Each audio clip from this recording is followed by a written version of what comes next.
Business men Ketan Agarwal murder కేసులో రోజుకొక twist వెలుగులోకి వస్తోంది. సియా గోయల్ను చేతన్ బ్లాక్మెయిల్ చేశాడా? అందులో భాగంగానే ఇద్దరూ కలిసి కేతన్ను హతమార్చారా?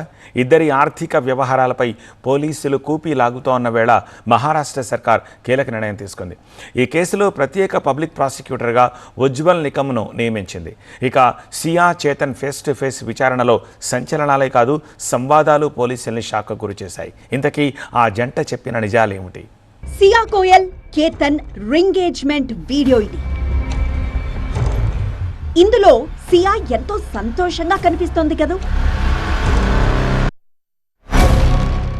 నువ్వు నేను మనిద్దరిది మరో ప్రపంచం అనేలా ఎలా మురిసిపోయిందో కదా.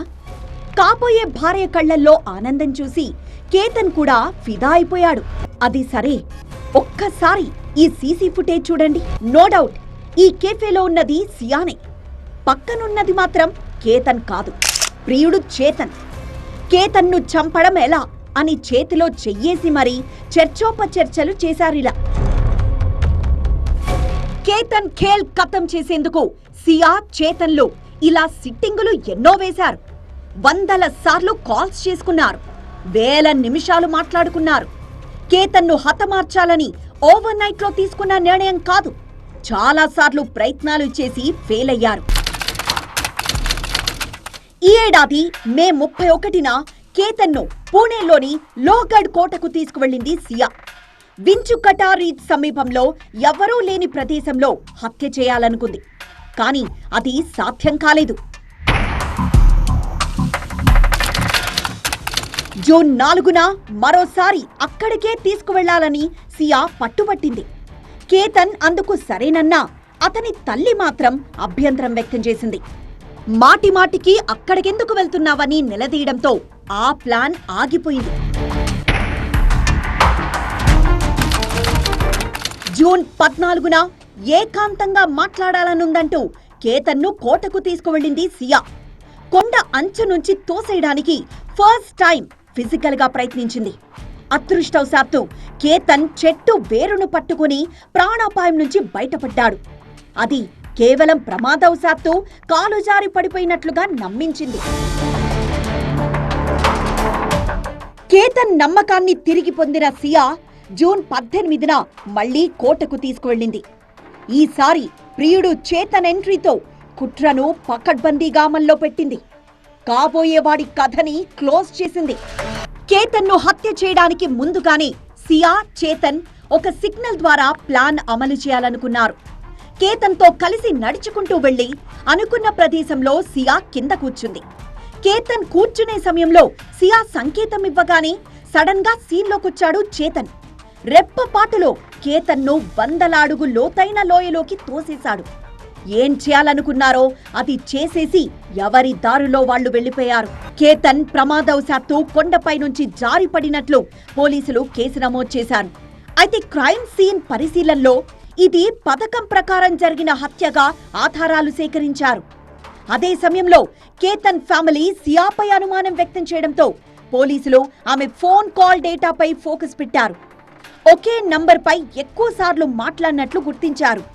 మరోవైపు కోటలో ముసుగు ధరించిన వ్యక్తి సియా ప్రేమించిన వ్యక్తి ఒక్కరేనని నిర్ధారణకొచ్చారు.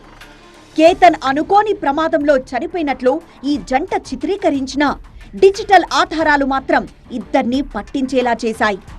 జూన్ 18 ఉదయం 7 గంటల నుంచి సాయంత్రం 6 గంటల 40 నిమిషాల వరకు చేతన్ మొబైల్ ఇంటర్నెట్ ఆఫ్లో ఉన్నట్లు పోలీసులు గుర్తించారు. హత్య రోజున చేతన్ ఫోన్కొచ్చిన ప్రతి కాల్ను పరిశీలించారు. కాల్స్ రిసీవ్ చేసుకొని మాట్లాడింది చేతన్ కాదని షాప్లో పనిచేసిన ఉద్యోగులని తేల్చేశారు. Phone call data, tower location ఆధారంగా సియా చేతన్ను గంటల పాటు పోలీసులు విచారించారు.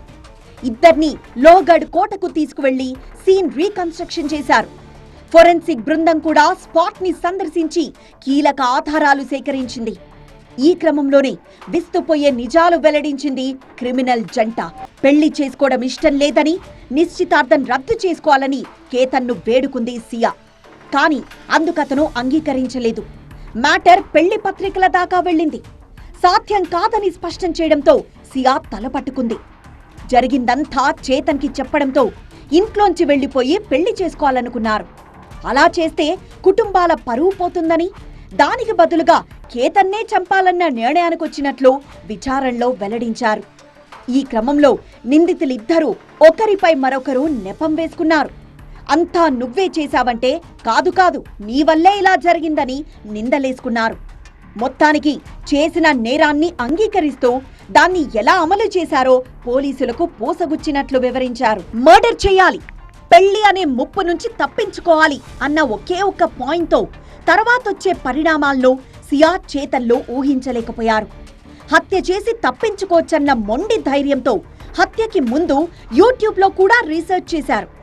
ఇలాంటి విషయాలెన్నో బయటకొస్తూ ఉండడం సియా కుటుంబాన్ని ఉక్కిరివిక్కిరి చేస్తున్నాయి.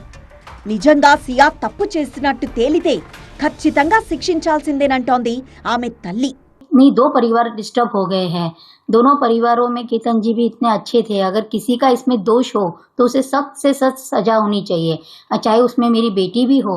अगर मेरी बेटी का दोष निकले तो जहाँ से केतन जी को गिराया गया या जो गिरे हैं वहाँ से ही उस दोषी को गिराया जाए। मुझे बहुत दुख है, बहुत पीड़ा है, पर ठीक है, उन्होंने बोले दोषी है, दोषी अगर करार होता है तो जो दोषी को सजा होनी चाहिए वो उसे देनी चाहिए। ఇవాళ కాకుంటే రేపు కావచ్చు, తప్పు చేసిన వాళ్ళెవ్వరైనా చట్టానికి చిక్కక తప్పదు, శిక్ష అనుభవించక తప్పదనేందుకు ఇదో బెస్ట్ ఎగ్జాంపుల్. మరోవైపు కేతన్ లేడన్న నిజాన్ని ఆ కుటుంబం ఇంకా జీర్ణించుకోలేకపోతోంది. మంచి ముసుగులో సియా ఇంతటి దుర్మార్గానికి తెగిస్తుందని ఊహించలేకపోయామని తల్లడిల్లుతోంది.